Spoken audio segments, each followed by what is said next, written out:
একাত্তর সংযোগে সকলকে স্বাগত জানাচ্ছি আমি শাকিল আহমেদ। আজকে আমরা এই ৭ই মার্চের এই অনুষ্ঠানে দিনে মূলত যখনই আমরা আলোচনা করতে যাই বরাবরের মতোই আমাদের যারা এই ভাষণ বছরের পর বছর আমরা শুনছি, আমরা কিন্তু এক ফুৎকারে আমরা কিন্তু চলে যাই সোহরাওয়ার্দী উদ্যানে এবং আস্তিন গোটানো বাঙালি জাতি তারা কিন্তু অপেক্ষায় ছিলেন একটা মহেন্দ্র ক্ষণের, এবং তারা তারা তারা অপেক্ষায় ছিলেন দীর্ঘদিনের যে বঞ্চনা, আমাদের উপর নির্যাতন, তার প্রতিকার হবে এবং সেই প্রতিকারের যে বাণী তারা আশা করেছিলেন সেই আশার অনেকখানি তারা সেই মাঠে লক্ষ্য জনতা পেয়ে তাদের যে উল্লাস, তাদের যে প্রতিরোধের যে স্পৃহা, সেই সব গল্প শেষ পর্যন্ত তো আমাদেরকে যুদ্ধের মতো একটা ভয়ঙ্কর কিন্তু ভীষণ রকম জরুরি একটা ঘটনার মধ্যে আমাদের জাতিকে নিয়ে গিয়েছিল।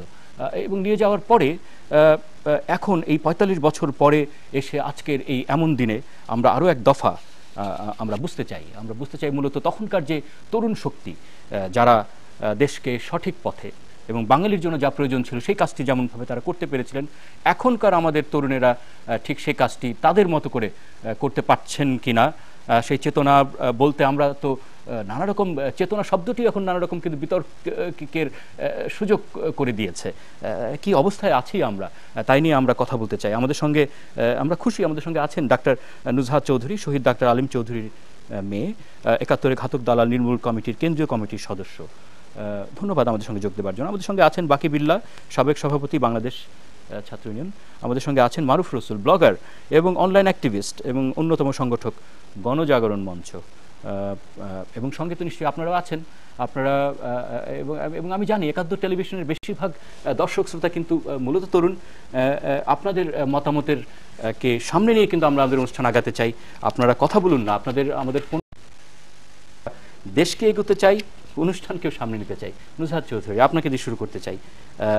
যেমন ধরেন যে এই যে এখন তখন যে স্বপ্নটি ছিল যে আমরা একটা সাম্যের বাংলাদেশ করব, এই বড় বড় আলোচনা না হয় আমরা খানিকটা পরেই করব, কিন্তু আমরা সেই ভাষণ আপনি এখনো যদি আপনি শোনেন, সবার আগে আপনার কি মনে হয়? আসলে আমার কাছে ৭ই মার্চের ভাষণকে আমি আগে এক জায়গায় লিখেছিও বলেছি যে আমার কাছে লিটমাস পেপারের মতো মনে হয়, যে এই ভাষণটা শুনলে যার রক্ত গরম হয় না, যার চোখে পানি আসে না, যার লোম খাড়া হয়ে যায় না, যেটা বললেন ফুৎকারে যে ৭ই মার্চে আমরা তো কেউ তখন ছিলাম না, কিন্তু আমি জন্মেছি মাত্র, তো মানে সেই ফিলিংস কিন্তু আপনি অনুভব করতে পারেন, সেই দ্রোহ, সেই দিনগুলা, সেই প্রমিস, সেই এরকম একটা নেতা, এরকম একটা আমার কাছে মহাকাব্যের মতো মনে হয়। এবং সবচেয়ে মজার ব্যাপারটা আমার যেটা মনে হয় কি জানেন, দেখবেন ভাষণটা আপনি এখনো মনে হয় রেলেভেন্ট, মনে হয় আজকে ৭ই মার্চে যদি আবার বঙ্গবন্ধু এটা দিতেন হয়তো রেলেভেন্ট ছিল, এরকম আর কি। মানে সবচেয়ে বড় কথা হচ্ছে যে বাঙালি জাতিকে আমরা তো একজনের পিঠে ছোড়া মারতে বেশি অভ্যস্ত, কিন্তু তাদেরকে একসাথে ভাইয়ে ভাইয়ে নিয়ে এসে এরকম কাদা মাটি জলের লোকগুলোকে, কৃষক, শ্রমিক, মজুর, ছাত্র, তাদেরকে নিয়ে স্বাধীনতার স্বপ্ন দেখা, কি সাহস! মানে আমার কাছে ৭ই মার্চকে মনে হয় আমার যে বাঙালিত্ব তার পরিচয়ের একটা বিরাট বড় অংশ হচ্ছে ৭ই মার্চ। মানে এটা আপনাকে অনুভব করতে হবে আসলে ৭ই মার্চের এটাকে। আমি যদি বিশ্লেষণ করলে অনেকভাবে বলা যায় যে এত কৌশলী বক্তৃতা পৃথিবীতে বোধহয়, মানে স্পন্টেনিয়াস একটা বক্তৃতা যেটা লিখিত নয়, প্রিপেয়ার্ড না, সেইটা যে একটা জাতির কথা, একটা মানুষ জাতির কথা কিছুক্ষণ সময়ের ভিতরে পুরো জাতির ইমোশনকে ধারণ করে, এবং আবেগের পেছনে ৭ কোটি মানুষের, মানে আমরা তো ৭টা মানুষ একসাথে করে এক কথা বলতে পারি না, ৭ কোটি মানুষের সমস্ত চাওয়া পাওয়া মাত্র এই কয়েকটি মানে শব্দে উনি বলে দিয়েছেন। কিন্তু সেই ভাষণটি নিয়েও কিন্তু আমরা দেখি যে বিতর্ক তৈরি হয়। কেন তৈরি হয় বাকি বিল্লাহ? এটা খুবই অহেতুক মনে হয় সবসময় আমার কাছে, বিশেষ করে প্রমাণ করার চেষ্টা যে বঙ্গবন্ধু যে পাকিস্তান বলেছিলেন অথবা বলেন নাই, দুইটাই খুবই গুরুত্বহীন মনে হয়। কারণ ওই পুরো ভাষণটি বা বক্তৃতাটি এত শক্তিশালী, এবং ওইটা বলার আগেই এখানে স্বাধীনতার কথা, বিশেষ করে মুক্তির কথা, সশস্ত্র সংগ্রামের প্রস্তুতির কথা, প্রত্যেকটা কথা ওর মধ্যে এত ভাবে ওর মধ্যে বারবার বলা হয়েছে, এবং তার সাথে আমার সবসময় মনে হয় যেটি আপা বলছিলেন যে বঙ্গবন্ধু ৭ই মার্চের ভাষণ দিয়েছেন অন্যরকম একটা প্রেক্ষিতের মধ্যে, কিন্তু আমি প্রত্যেকবার যখন এখনো ৭ই মার্চের ভাষণ শুনি আমি বঙ্গবন্ধুর দিকে তাকাই এবং ওইখানকার মানুষগুলি দেখি, এবং অস্পষ্ট ফুটেজ অনেক আগের, কিন্তু তার মধ্যেও মানে বঙ্গবন্ধুর বক্তৃতা, তার যে দীপ্ততা, সেটার মতোই আমার মনে হয় যে ওই যে হাতে বাসন লাঠি এবং মুষ্টিবদ্ধ হাত মনে হয় যে তার অস্ত্র। তো ওইটাই আসলে বঙ্গবন্ধু। ওই দিন কোনো লিখিত স্ক্রিপ্ট ছিল না, কিন্তু ওই স্ক্রিপ্টটা ছিল ওইখানকার প্রত্যেকটা মানুষের মনের মধ্যে। বঙ্গবন্ধু তাই বলেছেন, ওই মানুষগুলি যা শুনতে চেয়েছে এবং ওই তাদের যে কথাগুলি ছিল, তাহলে বাঙালিকে নিয়ে মুক্তির সংগ্রাম, স্বাধীনতা সংগ্রাম দেখে ফেলার অরিজিনাল যে জায়গাটা, সেটা হচ্ছে বঙ্গবন্ধু ওই দিন দেখে ফেলেছেন যারা প্রস্তুত, এরা প্রস্তুতি নিতে হবে, ঘরে ঘরে দুর্গ গড়ে তোলো। কিন্তু আমরা কি সত্যি সত্যি সেই সময়কার মানুষের যে চাওয়া, এবং পরে তো আমরা দেখলাম যে মানুষ, আমাদের দেশেরই মানুষ, তারা বিভক্ত আমরা দেখলাম, কিন্তু তখন সেই মুহূর্তে বাঙালির সকলের আবেগ আমরা বললাম তো, কিন্তু আসলেই কি তিনি তার সকল আবেগ ধারণ করতে পেরেছিলেন? আমি মনে করি তিনি অবশ্যই পেরেছিলেন, কারণ ৭ই মার্চের ভাষণটিকে যদি তার আগের কয়েকটি ভাষণের সঙ্গে, কালানুক্রমিক ভাষণের সঙ্গে তুলনা করি, বঙ্গবন্ধুর ভাষণের সঙ্গে, বঙ্গবন্ধু যতগুলো ভাষণ দিয়েছেন তার মধ্যে সবচেয়ে সংক্ষিপ্ত ভাষণ কিন্তু ৭ই মার্চের 18 মিনিট 19 মিনিট এবং ১,১০৭টি শব্দ আছে এই ভাষণের মধ্যে। এবং এর আগের ভাষণগুলো যদি আমরা দেখি, অন্যান্য বিশ্ব নায়কদের ভাষণ, যদি 1863 সালে যখন আব্রাহাম লিঙ্কন ভাষণ দেন, সেই গেটেসবার্গের ভাষণ, সেই ভাষণটি মাত্র 2 মিনিটের ভাষণ ছিল, 272 শব্দের ভাষণ। এবং তারপর যখন 1940 সালে উইনস্টন চার্চিল যখন ভাষণটি দেন, সেই ভাষণটি ছিল হচ্ছে 16 মিনিটের একটা ভাষণ, এবং সেটা 3764 শব্দের একটা ভাষণ। তারপরে পণ্ডিত নেহেরুর যে ভাষণটি ছিল, ট্রাইস টু ডাইনেস্টি, সেটি 5 মিনিটের একটি ভাষণ ছিল। এবং তারপরে মার্টিন লুথার কিং এর, তিনি বঙ্গবন্ধুর কাছাকাছি সময় ভাষণ দিয়েছেন, 17 মিনিটের ভাষণ ছিল সেটি। এবং বঙ্গবন্ধু যে ভাষণটি দিয়েছিলেন তার বিশেষত্বটি হচ্ছে, বাকি যাদের কথা বললাম, মানে বঙ্গবন্ধু সহ প্রত্যেকেই বিশ্ব রাজনীতির ইতিহাস নির্মাণে মৌলিক অবদান রেখেছেন, কিন্তু লক্ষ্য রাখতে হবে বঙ্গবন্ধুকে কিন্তু একটি ক্রান্তিকালের মধ্য দিয়ে তখন যেতে হচ্ছিল। এবং বাকি যাদের কথা বললাম, মার্টিন লুথার কিং ছাড়া প্রত্যেকেই তখন রাষ্ট্রনায়ক ছিলেন যখন তারা ভাষণগুলো দিয়েছেন। মার্টিন লুথার কিং মার্কিন নাগরিক আন্দোলন করছিলেন, কিন্তু কেনেডি সরকারের সমর্থন তার প্রতি ছিল। কিন্তু বঙ্গবন্ধুর সম্পূর্ণ ক্ষমতার বিপরীতে দাঁড়িয়ে ভাষণটি দিয়েছেন, প্রথমত। দ্বিতীয়ত, ঐতিহাসিক সংকটটি তার ক্ষেত্রে কি ছিল? একদিকে তার উপরে একটি চাপ ছিল যে আপনাকে স্বাধীনতার ঘোষণাটি দিতে হবে, অন্যদিকে পাকিস্তান বাহিনী ওত পেতেছিল যে তিনি স্বাধীনতার ঘোষণা দেয়া মাত্র তাকে বিচ্ছিন্নতাবাদী নেতা হিসেবে ঘোষণা করা হবে। এবং বঙ্গবন্ধুর সামনে একটা বড় নজির ছিল যে 1967 থেকে 1970 পর্যন্ত নাইজেরিয়ার বায়াফ্রা আন্দোলন, সেখানে কিন্তু একটি অসাধারণ আন্দোলন শুধুমাত্র নেতৃত্বের দুর্বলতার জন্য বিচ্ছিন্নতাবাদী আন্দোলন হিসেবে হয়ে গেল।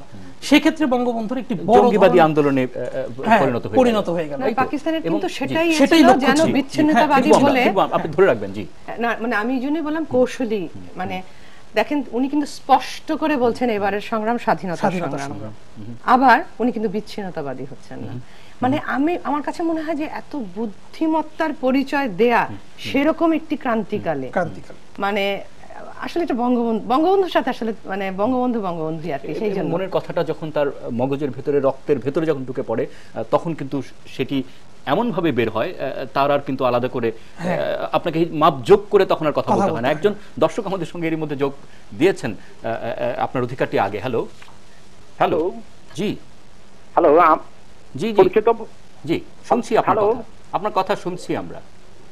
আমার নাম তপন ভট্ট, ঢাকা থেকে। জি জি, বলবেন। 7ই মার্চে তো ডাইরেক্টলি বঙ্গবন্ধু স্বাধীনতার ঘোষণা করেছে। 25শে মার্চ কালো রাত্রিতে পাকিস্তানি বাহিনী বাঙালিদের উপরে ছাপিয়ে পড়েছে। জি, 26শে মার্চ আমি নিজ কানে চট্টগ্রাম বেতার থেকে আওয়ামী লীগ নেতা হান্নান সাহেবের কণ্ঠে শুনেছি দুপুর 2:30টার সময় স্বাধীনতা ডিক্লেয়ার হয়েছে। কিন্তু পরবর্তীকালে শুনলাম জিয়া রহমান ঘোষণা করেছেন বাংলাদেশের স্বাধীনতা উনি ঘোষণা করেছেন। এটা কিভাবে হলো, কিভাবে সম্ভব? এই প্রশ্নটার উত্তর আমি উপস্থাপকের কাছে চাই। অনেক অনেক ধন্যবাদ। স্বাধীনতার বিতর্ক প্রসঙ্গে আমরা ঢুকবো আর একটু পরে আমরা আসি। আমরা ছিলাম আর একটু পেছনের দিকে, 7ই মার্চে ছিলাম আমরা। না, আমি সেটাই বলছিলাম, আমি মারুফের সাথে এগ্রি করছিলাম যে এত কৌশলী, এত সুপ্ত বুদ্ধিমত্তার পরিচয়, সমস্ত জাতির যে চাওয়া স্বাধীনতা, সেটা কিন্তু তিনি বলে দিচ্ছেন। আমি আরেকটা কথা বলতে চাই এখানে, কিন্তু উনি কিন্তু শুধু স্বাধীনতার সংগ্রাম বলেননি, আমাদের কিন্তু বহু বছরের স্বাধীনতার যুদ্ধ এবং সংগ্রাম আমাদের কিন্তু বহু বছরের, ভাষার জন্য ছিল, কিন্তু তিনি বলেছেন আমাদের মুক্তির সংগ্রাম। যে কারণে আমি বলছি যে এই ভাষণটা আসলে এখনো রেলেভেন্ট।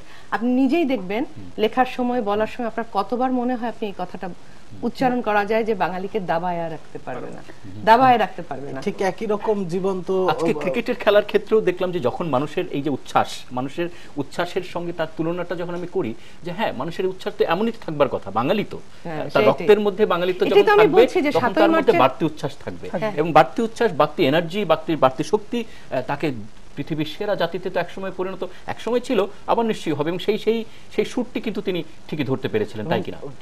অনেক বেশি জীবন্ত মনে হয় তখন এরকম হয় যে আমরা বর্তমান সরকারের হয়তো কোনো নীতি আমার মনে হচ্ছে গণবিরোধী, তো আমি যখন সেটা বলতে যাই, আমি যদি ফেসবুকেও বলতে যাই, আমার প্রথম অনুভূতিটা হয় যে দুঃখ ভারাক্রান্ত হৃদয়। যখন ব্লগার খুন হয় মনে হচ্ছে বিচার হচ্ছে না, লেখকরা খুন হচ্ছে, শিশু ত্বকী হত্যার বিচার ঝুলে আছে, তো প্রথম অনুভূতিটা হয় দুঃখ ভারাক্রান্ত হৃদয়, এবং শেষ অনুভূতিটা হয় যে আমাদেরকে দাবায় রাখতে পারবা না।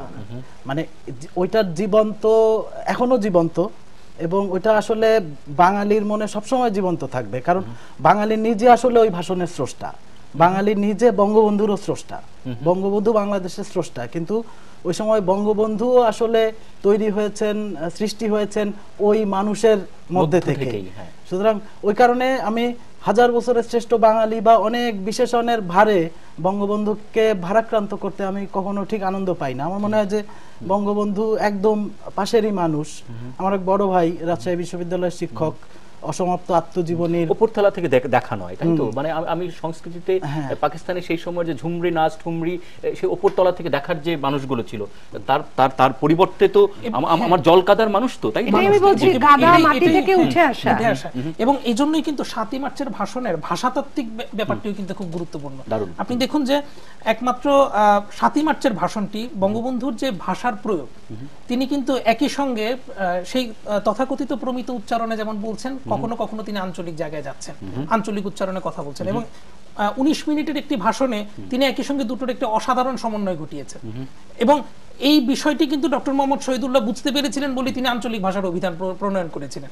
আজকের দিনে বাংলাদেশ, আমরা কিছুদিন আগে ফেব্রুয়ারি মাসে আমরা দেখেছি, আমরা কিন্তু অনেক ভাষা হারিয়ে ফেলেছি, আমাদের আঞ্চলিক ভাষা আমরা অনেক হারিয়ে ফেলেছি, আমাদের নৃগোষ্ঠীর ভাষা আমরা হারিয়ে ফেলেছি, কিন্তু বঙ্গবন্ধু সেটা বুঝতে পেরেছে। একটি ঐতিহাসিক ভাষণ। তিনি জানতেন, তিনি যখন প্রশ্ন করছেন লক্ষ জনতার সামনে, তিনি প্রশ্ন করছেন যে আপনারা কি আমার উপর বিশ্বাস করেন, এই কথাটি তো বঙ্গবন্ধুর বলবার কথা না। কেন? কারণ তিনি তো মানে সেই সময় তিনি কিংবদন্তি নেতা, কিন্তু তিনি তারপরেও প্রশ্নটি করছেন কেন? কারণ হচ্ছে আন্তর্জাতিক গণমাধ্যমগুলো সেখানে আছেন, তার মধ্য দিয়ে তিনি বিশ্বের কাছে দেখাতে চাইছেন যে আমি যা বলবো তাই বাঙালি জাতি মেনে নেবে। কারণ তখন তার প্রতিটি শব্দ কি বলতে চেয়েছেন, হ্যাঁ, সেগুলো তো স্ক্রুটিনাইজড হচ্ছে, তাই না? পাকিস্তান তো বসে আছে বিচ্ছিন্নতাবাদী বলে তাকে তকমা লাগিয়ে দিবে। মানে যেটা আমরা আসলে সবাই হয়তো বলতে চাচ্ছি যে আসলে বঙ্গবন্ধু এমন একজন মানুষ, আমাদের প্রত্যেকেরই মনে হয় আমার, এটা কিন্তু দলমত নির্বিশেষে, বঙ্গবন্ধু কিন্তু আমাদের সবার। কিন্তু সেই মানুষটাকে নিয়ে পরে বিতর্ক কিভাবে তৈরি হলো, বিশেষ করে সেই মানুষটা কি কখনো কখনো একটি দলের মধ্যেই ঢুকে পড়লো কিনা, সেই মানুষটা কি, সেই দায় আমরা কাকে দেব? না, এখানে আমি একটা জিনিস বলি, বঙ্গবন্ধু কিন্তু একজন দলীয় ব্যক্তিত্ব ছিলেন। একটা দলের প্ল্যাটফর্ম তো আপনার সবকিছুর জন্যই লাগে। এই যে যুদ্ধাপরাধের বিচার হচ্ছে, একটা দল না করলে, শুধু তো সুশীল সমাজ বললে কিন্তু একটা ট্রাইব্যুনাল সেট হবে না, আপনাকে সরকারের যে এক্সিকিউটিভ পাওয়ার্স লাগবে, আপনাকে সেই প্রোটোকল ফলো করা লাগবে, এবং দলীয় সমর্থন অবশ্যই লাগে। হ্যাঁ, উনি কিন্তু বঙ্গবন্ধু কিন্তু আওয়ামী লীগের অবশ্যই, কিন্তু উনার যেটা ক্রেডিট, সেটা উনি হচ্ছেন সেটার ঊর্ধ্বে তিনি উঠে যেতে। উনি যে কথাটি বলছেন, আমরা যে যদি কেউ ন্যায্য কথা বলে, যদি কেউ ন্যায্য কথা বলে, আমরা সংখ্যায় বেশি হলেও একজনও যদি সে হয় তার ন্যায্য কথা আমরা মেনে নেব। এই বিষয়টি খুব রিলেভেন্ট আজকের দিনে। দেখুন, বঙ্গবন্ধু বলছেন যদি একজনও ন্যায্য কথা বলেন, আমরা সংখ্যাগরিষ্ঠ হলে আমরা মেনে নিব। তার মানে তার হৃদয়ের জানালাটা খোলা ছিল কতটা। আর আজকের দিনে আপনি আজকের দিনের প্রেক্ষাপটটা চিন্তা করেন যে ন্যায্য কথা একজন কেন, মানে 10 লক্ষ মানুষ ন্যায্য কথা বললো, এখন মানার মানে মানুষ নাই। মানে এখন কেউ মানবে কি মানবে না সেটা অনেক অনেক কিছুর উপরে নির্ভর করে।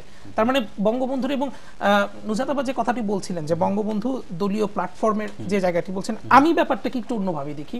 আমার কাছে মনে হয়েছে, দেখুন বঙ্গবন্ধুর 7ই মার্চের ভাষণটি লিখিত ভাষণ ছিল না প্রথমত। দ্বিতীয়ত হচ্ছে বঙ্গবন্ধু 7ই মার্চে যে ভাষণটি দিয়েছেন তার আগে কিন্তু আওয়ামী লীগের সঙ্গে তাদের আলোচনা হয়েছে, আওয়ামী লীগের দলীয় ফোরামে তাদের মধ্যে আলোচনা হয়েছে। কিন্তু আওয়ামী লীগ একটি পর্যায়ে আওয়ামী লীগের নেতাকর্মীরাই, আমি তোফায়েল শ্রদ্ধেয় রাজনীতিবিদ তোফায়েল আহমেদের একটি লেখাতেই পড়েছি, তারা বলেছেন ঠিক আছে বঙ্গবন্ধু যা বুঝবেন তিনি তাই ডিসিশন তিনি তাই দিবেন, সময়টা বুঝে তিনি তাই দিবেন। এবং তিনি যখন বঙ্গবন্ধু তার নিজের সৃষ্ট কথাগুলো বলছেন এবং একটি কবিতা হয়ে যাচ্ছে, সেটা এটি নাটকীয়তার জায়গায় চলে যাচ্ছে, তখন আসলে আমরা বুঝতে পারি এই দলীয় মানে একটি আকাশকে আপনি চার কোণা একটি ঘরের মধ্যে বন্দী করতে পারেন। আপনি জানলা দিয়ে হয়তো দেখছেন, হ্যাঁ সেটা জানালাটা প্রয়োজন আপনার দেখার জন্য। আপনি হয়তো একটা দলের প্ল্যাটফর্ম থেকে নেতাটি উঠে এসেছেন, কিন্তু উনি আসলে আকাশ, মানে বঙ্গবন্ধু বাঙালির আকাশ। সুতরাং আমি একটু বলবো সবার সেই ক্ষেত্রে মানে পুরনো যে প্রশ্নটি আপনার ছিল ওই পয়েন্টটা আমার 75 সালে একটা যেটা হলো প্রতিবিপ্লব আমাদের, এবং তারপরে স্বাধীনতা বিরোধী গোষ্ঠী দেশি বিদেশি চক্রান্ত আমরা জানি বঙ্গবন্ধুর হত্যার পেছনেও সেটা ছিল। তারা তাদের যেই রাজনৈতিক ধারা সেই অনুযায়ী বাংলাদেশকে চালিয়েছে, সেই অনুযায়ী তারা বঙ্গবন্ধুকে ট্রিট করেছে। কিন্তু তার আগে দল হিসেবে আওয়ামী লীগ বঙ্গবন্ধুর যেই স্বপ্ন এবং দেশের আপামর মানুষকে বঙ্গবন্ধু যেইভাবে দেখেন, বিশেষ করে এখানে বারবার তিনি মুক্তির কথা বলছেন, কিন্তু দল হিসেবে আওয়ামী লীগ আসলে ওই স্বপ্নের সমান পাল্লা দেওয়ার জন্য প্রস্তুত কখনোই ছিল না। এবং আমরা দেশি বিদেশি চক্রান্তের কথা বলি, স্বাধীনতা বিরোধীদের এখনো আছে কিনা, অথবা একটি দল যখন চারিদিক থেকে আক্রমণ হচ্ছে তখন একটি দল নিজেদের মধ্যে গুটিয়ে গেল কিনা, এটা মানে আমি বারবার আলোচনাতে আমরা ঢুকতে চাই। একটা বিরতির সময় আমাদের হয়েছে, দর্শক আশা করি আমাদের সঙ্গে থাকছেন, সঙ্গে আছেন যারা, অনেক অনেক ধন্যবাদ। আমরা আছি একাত্তর সংযোগে, আমরা কথা বলছি 7 মার্চের ভাষণ শব্দটি বললেই তো আমরা ফুৎকারে একসঙ্গে আমরা চলে যাই রেসকোর্স ময়দানে। তখনকার বাঙালির আবেগ আমাদের মধ্যে ভর করে এবং আমরা সেই সব কথাই আমরা বলতে চাই সারাক্ষণ। কিন্তু আমাদের তো একই সঙ্গে বিশ্লেষণও ফিরতে হবে, আমাদের আগামী বাংলাদেশ সেই পথে চলছে কিনা সেই আলোচনা তো আমাদের যেতেই তো হবে। আমাদের সঙ্গে সেজন্য আমাদের একসঙ্গে এখন যুক্ত হয়েছেন রাশেক রহমান, বাংলাদেশ আওয়ামী লীগের কেন্দ্রীয় উপকমিটির সহ সম্পাদক। আমরা বোধহয় আপনার আলোচনাতেই ফিরতে পারবো, কারণ আমরা ঠিক বিরতির আগে আমাদের সঙ্গে বাকি বিল্লাহ আছেন, আপনি বলছিলেন কি বলছিলেন আপনার মুখে শুনি। বলছিলাম যে 75-এ বঙ্গবন্ধু যখন হত্যা হলো, মানে আমরা আজকে যখন একটু বিশ্লেষণ করি যে স্বাধীনতা বিরোধীরা এবং দেশি বিদেশি ষড়যন্ত্র, তো আমার সবসময় মনে হয় যে আসলে এইখানে স্বাধীনতা বিরোধী বা দেশি বিদেশি ষড়যন্ত্রে বঙ্গবন্ধুকে হত্যা করা সম্ভব ছিল না। 7ই মার্চে বঙ্গবন্ধু যেইভাবে কাদামাখা মানুষের ভেতরে ছিলেন, বঙ্গবন্ধু যদি সেই মানুষের সাথে থাকতে পারতেন, সামহাউ বঙ্গবন্ধুর সাথে সেই গণমানুষের একটা দূরত্ব তৈরি হয়েছে। এখানে দল হিসেবে আওয়ামী লীগ বা আমি অন্যান্য দলকেও যারা ওই জায়গায় একটা ঐক্যবদ্ধ ছিলেন ওই দায় দেব যে বঙ্গবন্ধুকে তারা বাঁচাতে পারেননি, এবং সেই বাঁচাতে না পারার একটা বড় কারণ হচ্ছে বঙ্গবন্ধুর সাথে জনগণের একটা দূরত্ব তৈরি হওয়া। প্রসঙ্গটা ছিল ওইখানে যে বঙ্গবন্ধু বাঙালির সামগ্রিকভাবে বাঙালির মুক্তির যেই ধারণা বঙ্গবন্ধুর মাথায় ছিল, দল আওয়ামী লীগের আসলে সেটা ছিল না। তাদের নিজস্ব বঙ্গবন্ধুর সঙ্গে জনগণের দূরত্ব তৈরি হলো, নাকি বঙ্গবন্ধুর যারা শত্রুপক্ষ তারা বেশি শক্তিশালী হয়ে উঠলো? আওয়ামী লীগ কি মনে করে? আওয়ামী লীগ কি মনে করে এভাবে জিনিসটা বলা যাবে না, এটা ইতিহাসের ব্যাপার, এটা শুধু আওয়ামী লীগের ব্যাপার না, এটা বাস্তবতা। বাস্তবতা হচ্ছে বঙ্গবন্ধু শেখ মুজিবুর রহমানের আহ্বানে যখন বাংলাদেশ স্বাধীন হলো, এই যে 7ই মার্চের ভাষণ নিয়ে আপনারা কথা বলছেন, সবচেয়ে বড় ব্যাপার কি, এটা নিরস্ত্র জাতিকে একদিনের একটা দিক নির্দেশনায় একটা এক্সটেম্পো বক্তৃতার মধ্যে তিনি একটা যোদ্ধা জাতিতে রূপান্তরিত করলেন। সত্যিকার অর্থে কিন্তু বাঙালি জাতির ঐক্যবদ্ধ হয়ে কোনো যুদ্ধের জয়ের ইতিহাস কিন্তু আপনি ওভাবে খুঁজে পাবেন না। অনেক যুদ্ধ আমরা করেছি, অনেক সংগ্রাম করেছি, কিন্তু তার ফলপ্রসূ হয়নি, বারবার ব্যর্থতা পর্যবেসিত হয়েছে। তিনি এই কাজটা করলেন, কারণ উনি যে জায়গাটায় বললেন যে আন্তর্জাতিক বা আভ্যন্তরীণ চক্রান্তের কাছে পরাস্ত হয়ে বঙ্গবন্ধু মৃত্যুবরণ করতেন না যদি তিনি জনগণকে সাথে রাখতে পারতেন, এটার সাথে আমি সম্পূর্ণভাবে দ্বিমত পোষণ করি। আপনাকে চিন্তা করতে হবে যে 1971 সালের 26 মার্চ থেকে 16 ডিসেম্বর যেই অবস্থা বিরাজমান ছিল, এবং এর পরবর্তীতে 72 সালের 10 জানুয়ারি তিনি যখন ফিরে আসলেন, তিনি হাতে কি পেলেন। আমরা যে যোদ্ধা যাচ্ছি ছিলাম, আপনি আজকের একটা ছোট, আমি খুব স্থূল একটা উদাহরণ দেবো, I think it will prove my point. গতকালকে বাংলাদেশের ক্রিকেট দল যদি জিতে যেত, তাহলে সারা ধরে আমরা উৎসব করতাম, এটা কি সত্য নয়? কিন্তু আমরা হেরে গেলাম, সবাই সবার মতো ঘরে চলে গেলাম। কেন আমরা উৎসব করলাম না? আমরা কি কালকে হেরেছি? আসলে এশিয়া কাপে বাংলাদেশ কোনোদিন এত ভালো তো খেলেনি। এই যে তাদের 100% তাদের স্পৃহা, তাদের মনন দিয়ে খেলার চেষ্টা করা, পাকিস্তানকে হারানো, ভালো ভালো দলের সাথে জিতে আসা, এখানে কি শেক্সপিরিয়ান ভিক্টরি লুকায়িত নাই? সমস্যা হচ্ছে, আমি বাঙালি জাতির একজন হিসেবে বলতে চাই যে আমরা মাঝে মাঝে মায়োপিক ভাবে কিছু জিনিস দেখি। আমরা যুদ্ধ করে খালি হাতে অস্ত্র ছাড়া যুদ্ধ করে পাকিস্তানকে হারালাম, এবং হঠাৎ করে 72 সালের 10 জানুয়ারির পরে আমরা হয়ে গেলাম অধৈর্য, যে আমার হাতে বোধহয় আলাদিনে আশ্চর্য চেরা গাছে আমি ঘষা দিব এবং একদিনে সব ঠিক হয়ে যাবে। আমরা একটা জিনিস আপনি খেয়াল করবেন, আমি এটাও বলি, অনেক সময় টিভিতে দেখবেন 1973 সালের নির্বাচনের গুণগত মান নিয়ে কথা বলা হয়। ডু উই রিয়েলাইজ যে যেই স্বাধীনতা যুদ্ধে জয়ী হওয়ার জন্য আমরা বাংলাদেশের টেকনাফ থেকে তেতুলিয়া প্রত্যেকটা জায়গায় ব্রিজ উড়িয়ে দিলাম বিস্ফোরণের মধ্যে দিয়ে, রাস্তা ধ্বংস করলাম, রেল লাইন উপড়ে ফেললাম, সেখানে তো এক প্রান্ত থেকে আরেক প্রান্তে আপনি যেতেই পারছেন না। 1973 মানে কি 1 বছর 1.5 বছরের সময় একটা নির্বাচন, সেখানে আপনি গুণগত বিচারের জন্য সমস্ত জাতিকে একীভূত করে বিভ্রান্তি সৃষ্টি করার মধ্যে একটা জায়গায় চলে আসছে। তার মানে কি, যে আন্তর্জাতিক একটি চক্রান্তকারী ধী গোষ্ঠী অর্থাৎ স্কুল অফ থট সবসময় সক্রিয় ছিল, যারা কোনোদিনও চিন্তা করতে পারতেন না যে বঙ্গবন্ধু শেখ মুজিবুর রহমানের মতো একজন কিংবদন্তির নেতা একটি অসহায় জাতি বাঙালির সত্তাকে ঐক্যবদ্ধ করে নিজে বাজার সৃজন করবেন, বাজার নিয়ন্ত্রণ করবেন, ভাগ্য নিয়ন্ত্রণ করবেন, ভাগ্য পরিবর্তন করবেন, স্বপ্ন দেখবেন। সুতরাং ওই চক্রান্তই আসলে যেটা করেছে যে বঙ্গবন্ধু শেখ মুজিবুর রহমানের সাথে জনগণের ভিতরে একটা ব্যবধান তৈরি করার চেষ্টা করেছে এবং দীর্ঘমেয়াদী হয়েছে। এবং আপনার কাছে একজন দর্শক আমাদের সঙ্গে আছেন, তার অধিকারটি আগে। হ্যালো, জি আসসালামু আলাইকুম। জি জি সাকুম, আমি নুরুল আলম চৌধুরী বলছি ইস্কাটন থেকে। জি জি বলবেন।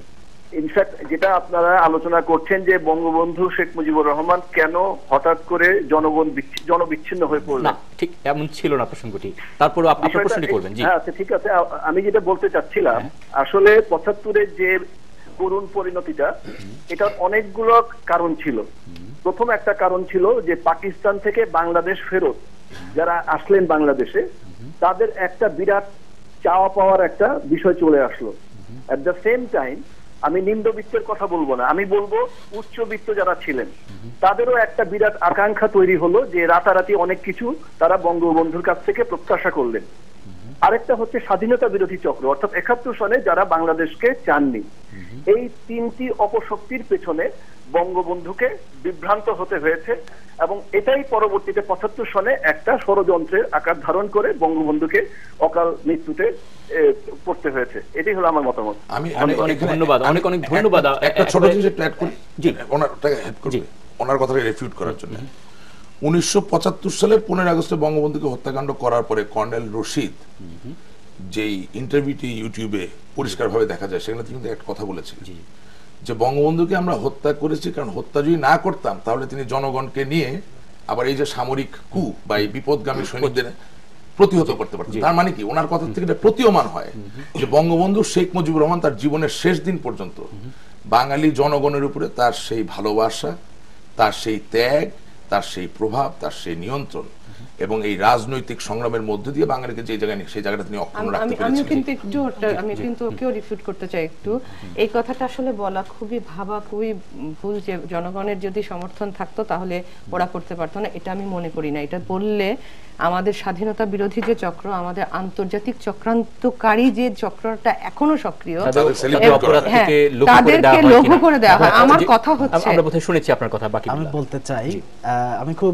দুঃখের সাথে খেয়াল করতেছি, আমার সবার কথা শুনে মনে হচ্ছে যে বঙ্গবন্ধুর হত্যাকাণ্ড এমনটাই অনিবার্য ছিল যেটা ঠেকানো যেত না। আমি দুঃখের সাথে বলতে চাই, কেন আমি ব্যাখ্যা করতেছি। যে কোনো বিপ্লবের পরে অনেকগুলি প্রতিবিপ্লবী ফ্যাক্ট কাজ করে, পৃথিবীর সবখানেই সেটি করেছে। তাহলে এই প্রতিবিপ্লবী ফ্যাক্টগুলি কিভাবে নিরস্ত করা সম্ভব, সেই প্রস্তুতির জায়গায় দল হিসাবে আওয়ামী লীগের যেই পরিণতি দরকার ছিল সেটি ঘটেনি, বরং বিপ্লব কিন্তু অসংখ্য সে সময় না বরং যেটা হয়েছে যে তাদের সাথে তাদের যেভাবে জনগণের মন জয় করা, দল আওয়ামী লীগ, বঙ্গবন্ধুর একার পক্ষে সবকিছু করা সম্ভব না। এবং আমি কখনো বলিনি বঙ্গবন্ধু জনবিচ্ছিন্ন হওয়ার কারণে মারা গেছেন। আমি বলছি যে দল আওয়ামী লীগ বঙ্গবন্ধুকে জনবিচ্ছিন্ন করার ক্ষেত্রে একটা ভূমিকা পালন করে এবং সেই মূল্যায়নটা যদি না থাকে যে আসলে বঙ্গবন্ধু জনগণের মুক্তির যেভাবে আকাঙ্ক্ষা করতেছেন এবং যেই মানুষগুলি এই দলটি করে আজকে শেখ হাসিনা যতটা আন্তরিক জি। এই আমাদের অর্থনৈতিক মুক্তির প্রশ্নে, আজকেও- সেই পরিমাণ আজকেও আন্তরিক হাসিন সেই কথাটি তার শামীম ওসমান জোরালো বা ছিল। ইলিয়াস মোল্লারা না। মানে দল হিসেবে চরিত্র তো তৈরি হয় দলটি কারা করছেন। সুতরাং আমি ওই আলাপের জায়গায় যাইতে চাচ্ছি না, যে না, আজকে আমরা যদি সেই আলাপটা না করি তাহলে দল আওয়ামী লীগ উনি আপনারা ধরে রাখবেন, নাম আপনারা উনি ধরে রাখবেন, বলতে মারুফ পারতেন, রসুল সেই দলটার এই নাম প্রসঙ্গে উনি কি আপনি বলেন। ছোট সমস্যা সমস্যা হয় আমি ওখানে। একটু একটুখানি বরং যেটা বলি সেটা হচ্ছে যে আন্দোলন। আসলে ৭৫-এর প্রেক্ষাপটটা যদি বলা হয় তাহলে ভিন্ন আলোচনা আমরা গড়িয়ে গেছি হ্যাঁ, অলরেডি। কিন্তু আমি যদি একটু করি যে সেটা হচ্ছে যে হ্যাঁ ৭৫-এর যেই মানে ট্র্যাজেডিটি হয়েছে বাঙালির ইতিহাসে, এর পেছনে আন্তর্জাতিক ষড়যন্ত্র যেমন আছে, এর পেছনে যুদ্ধাপরাধী যারা ছিল তাদের আমরা ষড়যন্ত্র এই প্রসঙ্গে আছে। শুনেছি, আমরা বাকিবিল্লাহ যে জায়গাটাতে সবশেষ কিন্তু আমাদের না, নিয়ে গেল প্রশ্নটি হচ্ছে যে সেখানে। হ্যাঁ রাজনৈতিক দল হিসাবে আওয়ামী লীগ মানে একটি যুদ্ধ বিধ্বস্ত রাষ্ট্র। আশিক ভাই কথাগুলো বলছিলেন যে পুল কালভার্ট তো সব উড়িয়ে দেওয়া হচ্ছে, একটা যুদ্ধ বিধ্বস্ত দেশে বঙ্গবন্ধুকে মানে শূন্য হাতে বেড়াতে হচ্ছে যে তিনি অর্থনৈতিকভাবে ৭৪-এর দুর্নীতি তো man-made। একটু শেষ করে আশিক ভাই, যে সেই প্রশ্নে বঙ্গবন্ধু আসলে রাষ্ট্র গঠনের তো একটা মানুষকে তো সময় দিতে হবে একটা রাষ্ট্র গঠন করবার জন্য। সেই সময়টার জন্য আওয়ামী লীগের নেতাদের যে জায়গাটিতে খামতি ছিল, আমরা কি খন্দকার মোশতাককে আওয়ামী লীগের মধ্যে দেখিনি, প্রতিষ্ঠিত হতে দেখিনি কি খন্দকার মোশতাককে?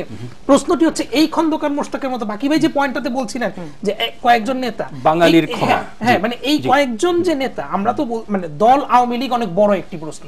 হ্যাঁ বঙ্গবন্ধু যেমন বাঙালি জাতির প্রতিনিধিত্ব করে, তেমনি দল আওয়ামী লীগ বাঙালি জাতির ইতিহাসের অনেকাংশকে প্রতিফলিত করে। আমি একটু আপনাকে হেল্প করি এই জায়গায়। দল আওয়ামী লীগ নিয়ে যে কথা হচ্ছে, যুদ্ধ বিধ্বস্ত দেশের জায়গায় যে আমি একটা বাক্য এখানে উচ্চারণ করি। হঠাৎ করে 1971 সালের বিজয়ের পরে আওয়ামী লীগ অনেক বড় দল হয়ে গেল, এটার মানে কি? না, আওয়ামী লীগ মুক্তিযুদ্ধের আগেই বড় দল ছিল। না, আমার কথাটা শেষ করতে দেন। আমি একটু স্যাটায়ার কথাটা বলছি। 1971 সালে আওয়ামী লীগ বিশাল দল, 71 সালের বিজয়ের পরে এই দল আরো অনেক বিশাল হয়ে গেল। এর কারণ কি? যারা আওয়ামী লীগ করতেন না, যারা দেশ বিরোধী ছিলেন, তারাও আওয়ামী লীগ কিন্তু হয়ে গেলেন। সুতরাং আপনি যদি এভাবে বলেন যে হার্ডকোর আওয়ামী লীগ যারা করতেন তারা ব্যবধান সৃষ্টি করতে সহযোগিতা করেছেন, that is not correct. And not only that, আমি একটা ছোট এখানে আরেকটা তথ্য দিতে চাই। 1973 সালের অয়েল ক্রাইসিস, যেটা সমস্ত পৃথিবীতে জ্বালানি তেলের সংকট তৈরি হলো, ঠিক সেই সময় বঙ্গবন্ধু শেখ মুজিবুর রহমান 1975 সালের 9ই আগস্ট শেল কোম্পানির কাছ থেকে নির্বাহী ক্ষমতা বলে 18 কোটি টাকার বিনিময়ে বাংলাদেশের প্রত্যেকটি গ্যাস ক্ষেত্র এবং প্রত্যেকটি জ্বালানি ক্ষেত্র পুনরায় কিনে নিলেন। অর্থাৎ পশ্চিমা পাকিস্তানের আমাদেরকে জ্বালানির দিকে শূন্য করে গিয়েছিল। তাহলে আপনি হঠাৎ করে একটা দেশ তৈরি করলেন, আপনার আপাত দৃষ্টি মনে হচ্ছে যে অর্থনৈতিকভাবে আপনি এগোতে পারছেন না, কিন্তু আজ অবধি জাতিসংঘ বলুন, ওয়ার্ল্ড ব্যাংক বলুন, ওই সময়কার প্রবৃদ্ধির পরিবর্তনের যে হার ছিল, শব্দটা হচ্ছে প্রবৃদ্ধির পরিবর্তনের হার, এটা 44 বছরে কেউ এটা এখন পর্যন্ত অ্যাচিভ করতে পারে নাই। এবং আপনাকে মনে রাখতে হবে যে একদিনে 35,000 স্কুল বেসরকারি থেকে সরকারি হয়েছে, তেল ক্ষেত্র, গ্যাস ক্ষেত্রগুলো আমাদের হয়েছে। নট অনলি দ্যাট, যেই পরিমাণ ইকোনমিক অ্যাক্টিভিটির ব্যবস্থা নেওয়া হচ্ছিল, সুতরাং ওই জায়গায় যেটা হয়েছে এটা আওয়ামী লীগের বিষয় না। আমি আজকে তো সময় কম, আমি মনে হয় আরো কয়েকটি রাজনৈতিক দলের নাম উল্লেখ করলে এখানে সুবিচার করা হতো যে কেন এই অনাচার বলুন, বিশৃঙ্খলা বলুন এবং জনগণের সাথে যে বৈপুরত্ব বা দূরত্বের কথা হচ্ছে সেটা দৃষ্টিতে কেন হয়েছে, এটা আনা দরকার। নাম বললে রাশেক ভাই আমার জন্য ভালো হয়। আপনি বলেন, কারণ হচ্ছে যে মানে আমাকে যে সময় বেশি দেওয়া হতো, আমি তার ট্রাফিক জন্য ঠিকঠাক মতো আসতে পারি। তাহলে আমি যেই কথা পরিষ্কার ভাবে এক্সপ্লেইন করতে পারবো না, যেটা আমি দায়িত্ব নিয়ে, কারণ এখন সময় বেশি পাওয়া যাবে না, এত অল্প সময়তে এই জিনিস অল্প সময়ে একটি নাম বলা যাবে না। একজন দর্শক আমাদের সঙ্গে আছেন। হ্যালো, জি, আপনার প্রশ্নটি করবেন, আপনার নাম বলে প্রশ্ন, আপনার নামটি অন্তত বলুন। জি, হ্যালো হ্যালো হ্যালো হ্যালো, জি, আপনার প্রশ্নটি করবেন। আমি প্রশ্ন করছিলাম, আমি রোকন বলছিলাম সাভার থেকে।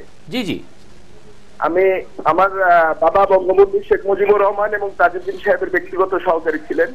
এখানে আমি আসলে বেশি অনুপ্রাণিত হয়েছি আমাদের এই যে আলিমের চাচার মেয়ে, ওনাকে দেখে, ডক্টর নুসরাতকে দেখে। আমি আসলে চোখ নিয়ে কাজ করতাম, উনি পেশাগত ভাবে একজন চোখের ডক্টর, ওনাকে আমি ব্যক্তিগত ভাবেও চিনি। আসলে বঙ্গবন্ধু 7ই মার্চ বা 71 সনে দেশের যে, ম্যাডাম আমি অ্যালকনে ছিলাম, ইকবাল, আমি অ্যালকনের ইকবাল, ডাকনাম রোকন। ম্যাডাম আমি ভালো আছেন ম্যাডাম? আসলে কি বঙ্গবন্ধুর 71 সনের দেশের পরে যে 75 পর্যন্ত যে সময়টা, এখানে আসলে স্বীকৃতির বিষয় আসবে না তো? বঙ্গবন্ধুর সাথে যারা ছিল, যারা সৈনিক ছিল, তাদের মানে এই রূপটাই হলো আমাদের আজকের বাংলাদেশ। এখানে তৃতীয় শ্রেণী বা তৃতীয় পক্ষ বা তৃতীয় কথা কোনো প্রয়োজন নেই, কোনো প্রয়োজন আছে বলে আমি মনে করি না। আমি বর্তমান অবস্থায়, বর্তমান দেশে এই অবস্থা আমি মনে করি না। হ্যাঁ, কারণ 7ই মার্চের ভাষণে বঙ্গবন্ধুর যেই মানে ইয়া ছিল আর কি, চেতনা ছিল, সেই চেতনা যদি আমরা ধারণ করতে পারতাম, is Bangladesh will be a glory Bangladesh. Is there any confusion?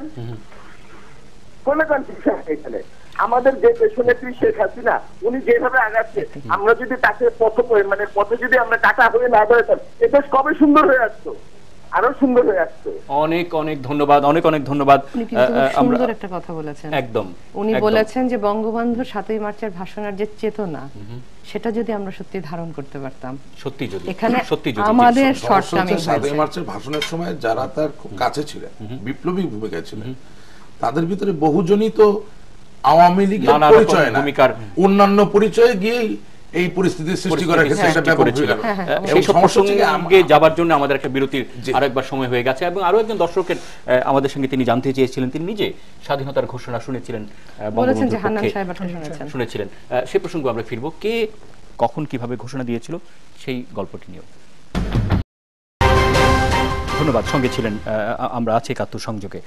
আমি নিজে কম কথা বলতে চাই, আপনাদের কথাই শুনতে চাই বেশি। বঙ্গবন্ধু সবার আমাদের শেষ পর্যন্ত কতটা হলো তাই নিয়ে তো আমরা কথা বলছিলাম। আমরা ফিরবো আলোচনা। একজন এরই মধ্যে একজন দর্শকও ঢুকে পড়েছে। হ্যালো। জি জি জি, আচ্ছা, হ্যালো। জি জি, আমার বাবা ৭১-এ বগুড়া স্টাফ কোয়ার্টার 25শে মার্চের যে তাণ্ডব হলো, 7ই মার্চের ভাষণের পর তো আব্বা সব সময় মানে ওনার ভাষণে উদ্বুদ্ধ, সবাই উদ্বুদ্ধ, 7.5 কোটি বাঙালি সবাই উদ্বুদ্ধ। আমার বাবা খুব রাগী মানুষ ছিলেন, স্বাধীনতা, দৃঢ়তা, পরিশ্রমী মানুষ ছিলেন। স্বাধীনতা তার আব্বার দৃঢ় বিশ্বাস ছিল যে তারা স্বায়ত্তশাসন দিবেই, কিন্তু দেয়নি। আমার বাবা সব সময় রেগে থাকতেন, চোখ লাল হয়ে থাকতো। আমার আম্মা খুব নরম মানুষ, কিছু বলতে পারতেন না, আমাদের গ্রামে পাঠিয়ে দিলেন। দিয়ে আমার আব্বা বাসায় ছিলেন, বিহারিরা আব্বাকে ধরে, আব্বা একটা হিন্দু পরিবারকে জায়গা দিয়েছিলেন বগুড়া স্টাফ কোয়ার্টারে 8টা-9টা বিল্ডিং, সেখানে একটা হিন্দু পরিবার 3 জন মেম্বার, সে ফ্যামিলি। উনারা আগের দিন বলেছিল, বাবা এই পরিস্থিতি দেশে, উনাদের বাড়ি ছিল বরিশাল, দেশের এই পরিস্থিতি, আমার মেয়েটা, যুবতী মেয়েটাকে নিয়ে আমি কিভাবে কোথায় যাব? আব্বা বললেন আমার বাসায় থাকেন। ওই হিন্দু পরিবারটাকে জায়গা দিয়েছিলেন এবং স্টাফ কোয়ার্টারকে আব্বা পাঠাতে, এবং তিনি যুদ্ধে গেলেন, পারেনি বগুড়া স্টাফ কোয়ার্টার। তারপর ওই বিহারি ফ্যামিলির সঙ্গে আব্বাকে নিয়ে যে আব্বা নিজের হাতে তৈরি করা মসজিদ, বগুড়া স্টাফ কোয়ার্টারের মসজিদের সামনে আব্বাকে গুলি করেছে। আব্বা মারা যায়নি, তখন ছুরি দিয়ে জবাই করে কেটেছে, মেরেছে আমার বাবাকে। আমি এইগুলি সহ্য করতে পারি না, আমি সব সময় চাই দেশ আরো এগিয়ে যাক, যুদ্ধাপরাধীদের বিচার হোক, আমার বাবার হত্যাকারীদের বিচার হোক। আমি প্রধানমন্ত্রীকে হাজারো শ্রদ্ধা, হাজারো সেলুট জানাচ্ছি। আমি নুজাহাতার সঙ্গে একটু কথা বলতে চাই, যেদিন ওনাকে। অনেক অনেক ধন্যবাদ, অনেক অনেক ধন্যবাদ। আমরা তো কথা বলি যুদ্ধ, আমরা কিন্তু যুদ্ধের পেছনের আপনিও তো আমাদের সঙ্গে আছেন। অনেক সময় আমরা এই প্রজন্মের মধ্যে বুঝতে পারি না। এটাই আমি ভাবছিলাম কি যে দেখেন 7ই মার্চ নিয়ে আমরা কত তাত্ত্বিক আলোচনা করা যায়, কিন্তু আসলে না, আমরা যখন বলি আমাদের ইমোশনটা, আমরা শহীদ সন্তানরা অনেকেই কাঁদি, এটা নিয়েও ব্যঙ্গ করা হয় জানেন। কিন্তু ওই মানে আমি সেটাই বলছিলাম যে বঙ্গবন্ধু আমাদের কি, 7ই মার্চ আমাদের কি, এই যুদ্ধটা আমাদের কি, এবং দেশ আমাদের রক্তের বিনিময়ে কি পেয়েছে জানি না মানুষ বোঝে কিনা, কিন্তু খুব কষ্ট লাগে, খুব কষ্ট লাগে যখন মানে বঙ্গবন্ধুকে মানুষ পাক বন্ধু বলে, তখন খুব কষ্ট লাগে। তখন মনে হয় যে আসলে আমরা তো আমাদের সর্বোচ্চ দিয়েছি, সবাইকে দিয়েছি, যে আমাদের ত্যাগের উপর দিয়ে আপনারা একটা সুন্দর জাতি পাবেন। কিন্তু আমরা কি দেখি, মুক্তিযুদ্ধের পক্ষে এই যে 3টা ছেলে না, 3 জন 3 ধরনের দল করতেই পারে, হ্যাঁ 3 নিয়ে করে, কিন্তু আমি যখন দেখি যে এদের নিজেদের বিভেদের জন্য যুদ্ধাপরাধীরা অথবা রাজাকাররা দেশের সব ধরনের সব সময় সুবিধাভোগী হয়ে যায়। 35 বছর ধরে কিন্তু মিথ্যা তাই হচ্ছে, ছিল। মানে আমরা ভাইয়ে ভাইয়ে ঝগড়া করি, আমরা ভাইয়ে ভাইয়ে ঝগড়া করি, আমরা একজন একজনের পিছে ছোড়া মারি, কিন্তু একত্রিত হয়ে যে আমরা ওই অপরাজনীতিকে ফাইট করব সেটা করছি না। একজন দর্শক জানতে চেয়েছিলেন স্বাধীনতার, দেখবেন এই যে স্বাধীনতার ঘোষণা নিয়ে তো নানা রকম উনি বলছিলেন যে উনি নিজে কানে হান্নান সাহেবের ইয়েটা শুনেছেন। আমার না এটাই উনি জিজ্ঞেস করছেন কি করে হলো। আমাদের তো অবাক লাগে সেটা যে আমাদের মারা তো 7ই মার্চের ভাষণ শোনা। আমি অন রেকর্ড আপনাদেরকে টিভিতে বলছি যে আমি ওই বইটার পরে আমি জনে এই যে জিয়ে পাকিস্তান না জয় পাকিস্তান এটা নিয়ে যারা ছিলেন 7ই মার্চের ইয়েতে আমি জিজ্ঞেস করেছি যে চাচা just between you and me আপনি বলেন তো উনি বলেছিলেন কিনা। এক হাত দূরে যিনি ছিলেন মাটিতে যাদের ছবি আছে ঘাড়ের কাছে যারা বসেছিলেন সে মানুষগুলো তো এখনো বেঁচে আছে, তিনি ওটা বলেন নাই। উনি বলছেন আমরা তো নিজে কানে শুনেছি, সেই মুক্তিযোদ্ধারা তো এখনো বেঁচে আছেন, সেই নেতারা বেঁচে আছেন। কোথা থেকে এই যে মিথ্যা, হান্নান সাহেবের এই যে মিথ্যা ষড়যন্ত্র চাপায় দেওয়া এগুলোর এটাই হচ্ছে মানে 75-এর পরবর্তীতে বঙ্গবন্ধুকে যখন হত্যা করা হলো তখন তো আসলে বাংলাদেশের মুক্তিযুদ্ধের চেতনাটাই স্তম্ভিত হয়ে গেছে, ভুলুণ্ঠিত হয়ে গেছে। এবং এরপরে বাংলাদেশে কারা প্রতিষ্ঠিত হয়েছে? যারা পাকিস্তানি মানসিকতার, যারা যুদ্ধাপরাধীদের পক্ষের শক্তির এবং যুদ্ধাপরাধীদের প্রতিষ্ঠিত হয়েছে। পাকিস্তানি রাজনীতি বাংলাদেশে পরিচালিত হয়েছে 75-এর পর থেকে 96 পর্যন্ত, 96-এর আগ পর্যন্ত।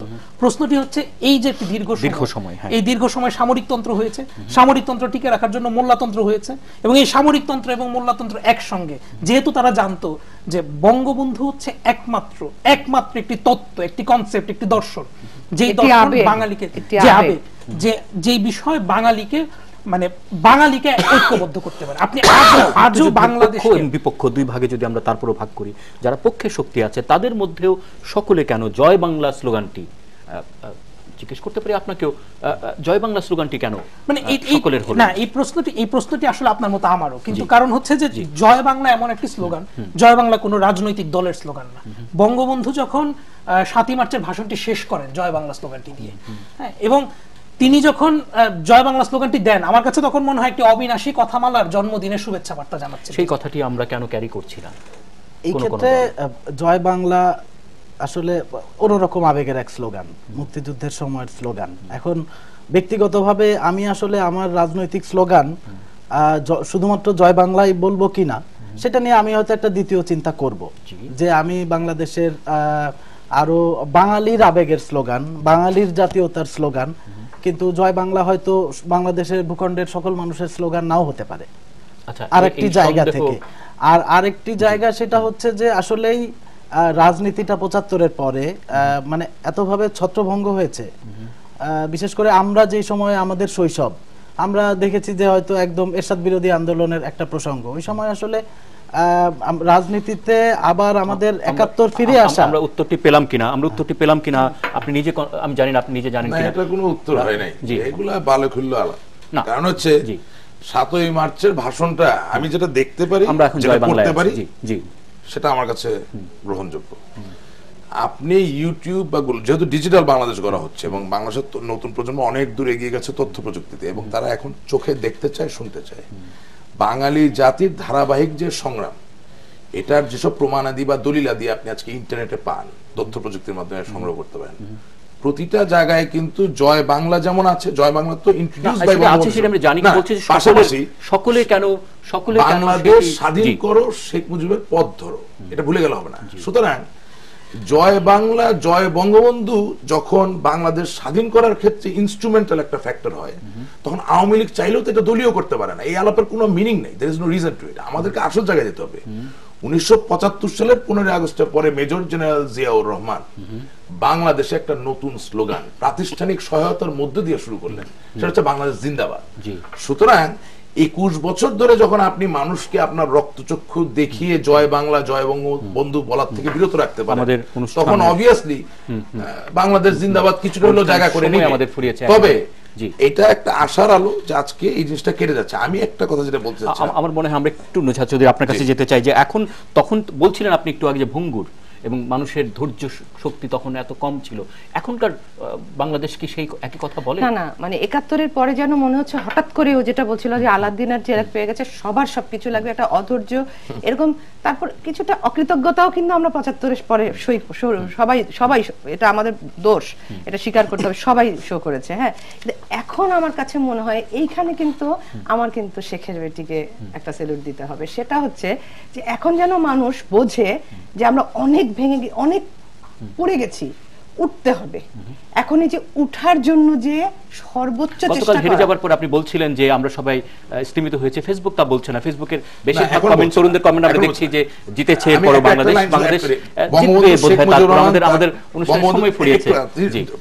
জি, বঙ্গবন্ধু শেখ মুজিবুর রহমান তার 7ই মার্চের ভাষণে কিন্তু একটা কথা বলেছেন যে সংগ্রাম চলবে, এখানে কোনো নির্দিষ্ট টাইম দেওয়া ছিল না।